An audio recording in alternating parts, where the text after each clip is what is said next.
Assalamualaikum. Apa kabar anak-anak? Sudah siapkah anak-anak belajar hari ini?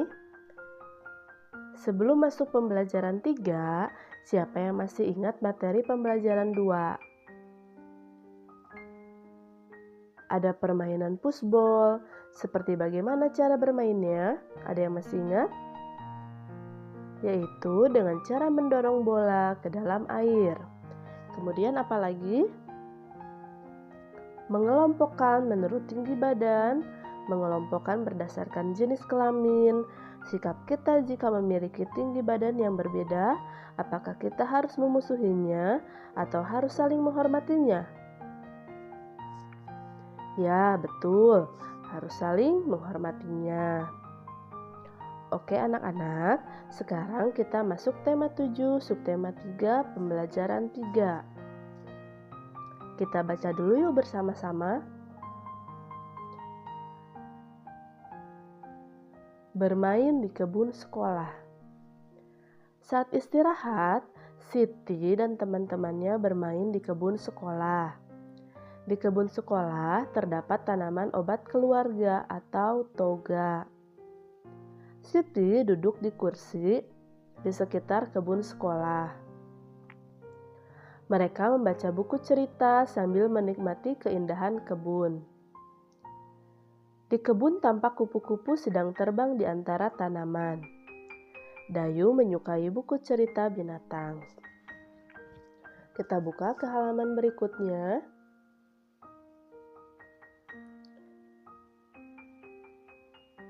Kupu-kupu berhati mulia.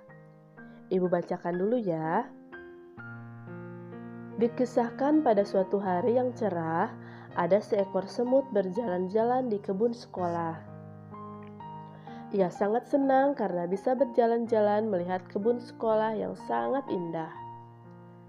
Sang semut berkeliling kebun sambil menyapa binatang-binatang yang berada di kebun sekolah itu. Ia melihat sebuah kepompong yang menggantung di ranting. Sang semut mengejek bentuk kepompong yang jelek dan tidak bisa pergi kemana-mana. Hai kepompong, alangkah buruk nasibmu. Kamu hanya bisa terdiam dan tergantung di situ. Ayo jalan-jalan, lihat kebun sekolah yang luas dan indah ini. Bagaimana nasibmu bila ranting itu patah? Kepompong itu hanya terdiam. Hingga pada suatu hari, semut berjalan-jalan di kebun sekolah itu. Karena hujan, kebun sekolah itu dipenuhi lumpur sehingga semut pun tergelincir dan jatuh ke lumpur. Semut itu jatuh. Semut itu berteriak minta tolong sekencang mungkin. Tolong, bantu aku. Aku mau tenggelam. Tolong, tolong, tolong aku. Untunglah saat itu ada seekor kupu-kupu terbang melintas. Kemudian kupu-kupu itu menjulurkan sebuah ranting ke arah semut. Semut, peganglah erat-erat ranting itu. Nanti aku akan mengangkat ranting itu. Lalu si semut memegang erat-erat ranting itu. Dengan sekuat tenaga, kupu-kupu mengangkat ranting tersebut. Kemudian kupu-kupu menurunkannya di tempat yang aman. Semut berterima kasih kepada kupu-kupu karena telah menolong nyawanya. Aku adalah kepompong yang pernah kau ejek, kata si kupu-kupu. Ternyata kepompong yang dulu diejek semut sudah menyelamatkannya. Akhirnya sang semut pun berjanji tidak akan menghina semua makhluk ciptaan Tuhan yang ada di kebun sekolah itu. Dari cerita di atas, ini adalah cerita fabel. Cerita fabel, ada yang masih ingat nggak apa itu? Cerita yang menceritakan sebuah dongeng yang menampilkan tokoh-tokoh binatang sebagai pemeran utamanya. Berperan layaknya manusia. Fabel ini termasuk cerita fiksi atau hayalan, yang berarti tidak nyata ya anak-anak. Cerita fabel dibuat memberikan pesan moral atau pelajaran yang bisa kita petik. Jadi dari cerita di atas, apa yang bisa kita ambil menjadi pelajaran atau hikmahnya? yaitu jangan sombong dan jangan saling mengejek, karena kita masih membutuhkan orang lain. Hikmah atau pelajaran yang didapat dari cerita tersebut adalah tidak boleh bersikap sombong dan merendahkan orang lain. Kita harus hidup saling membantu dan peduli terhadap orang lain. Di sini ada latihan. Kalian bisa mengisinya. Latihan ini bisa dilihat atau kalian baca lagi ya. Kita coba dulu, kita lihat dulu dari nomor 1. Mengapa semut mengejek kepompong? 2. Bagaimana sikap kepompong ketika diejek semut?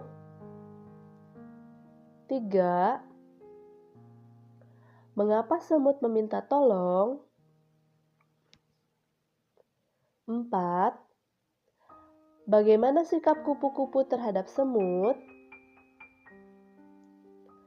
5. Bagaimana cara kupu-kupu menolong semut? 6. Setelah kupu-kupu menolong semut, apakah yang diucapkan oleh semut kepada kupu-kupu? 7. Tulislah janji yang diucapkan oleh semut setelah ditolong oleh kupu-kupu. Kemudian di sini ada, sebelum bermain ke kebun sekolah, Siti dan teman-temannya pergi ke perpustakaan terlebih dulu. Mereka gemar meminjam buku cerita. Siti membaca buku cerita di sekitar kebun sekolah. Kita buka halaman berikutnya. Di sini ada 2 tabel. Tabel yang pertama yaitu, ayo coba cari informasi tentang kegiatan kesukaan teman-temanmu ketika pergi ke perpustakaan. Ini boleh kalian isi ya. Nomor 1, namanya siapa? Kegiatan kesukaan di perpustakaan. Misalnya, membaca buku cerita binatang, atau membaca buku cerita rakyat, atau bisa membaca buku pelajaran, atau membaca buku yang sering kalian baca di perpustakaan. Tabel yang berikutnya ini adalah berdasarkan informasi yang kamu peroleh dari tabel di atas, isilah tabel berikut. Jadi di sini 1. Membaca buku cerita binatang. Jumlahnya ada berapa orang yang suka? Begitupun selanjutnya. Setelah itu di bawahnya ada ayo berdiskusi. Diskusikan dengan temanmu bagaimana sikapmu terhadap teman yang memiliki kegiatan kesukaan di perpustakaan yang berbeda. Sikapnya seperti apa ya? Kemudian kita buka ke halaman berikutnya. Di meja perpustakaan terdapat tumpukan buku.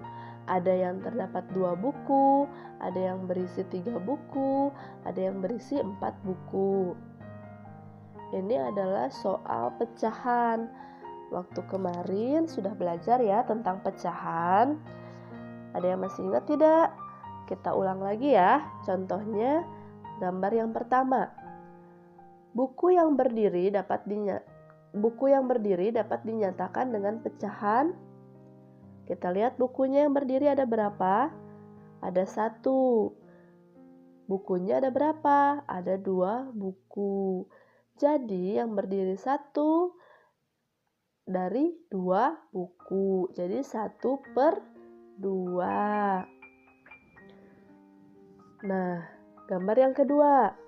Buku warna merah dari tumpukan buku di samping dapat dinyatakan dengan pecahan. Kita lihat, buku warna merahnya ada berapa? Ada 1. Dari berapa buku? Dari 4 buku. Jadi 1/4. Begitupun selanjutnya bisa kalian kerjakan ya. Kemudian kita buka ke halaman berikutnya. Ayo berlatih. Pada setiap tumpukan buku paling atas bertanda X. Pasangkanlah bilangan pecahan yang sesuai dengan pecahan yang menunjukkan banyak buku yang bertanda X pada tumpukan buku berikut ini. Berarti dipasangkan atau ditarik garis. Kita contohnya ya. Gambar yang pertama itu ada yang bertanda X-nya 1, yaitu buku berwarna merah. Dari berapa buku? Dari 3 buku. Kita lihat pecahannya ada di sebelah kanan. Jadi bukunya yang berwarna merah yang tanda X 1 dari 3 buku. Jadi 1/3. Nah, kita lihat 1/3 yaitu yang kedua. Ditarik garisnya ya. Begitupun selanjutnya kalian kerjakan. Ini adalah kegiatan bersama orang tua. Dengan bantuan orang tua atau anggota keluarga di rumah, siswa dapat menentukan nilai pecahan dari kumpulan benda. Nah, ini boleh kalian kerjakan karena sudah dijelaskan dari pembelajaran 3. Silahkan kalian kerjakan ya. Selamat mengerjakan.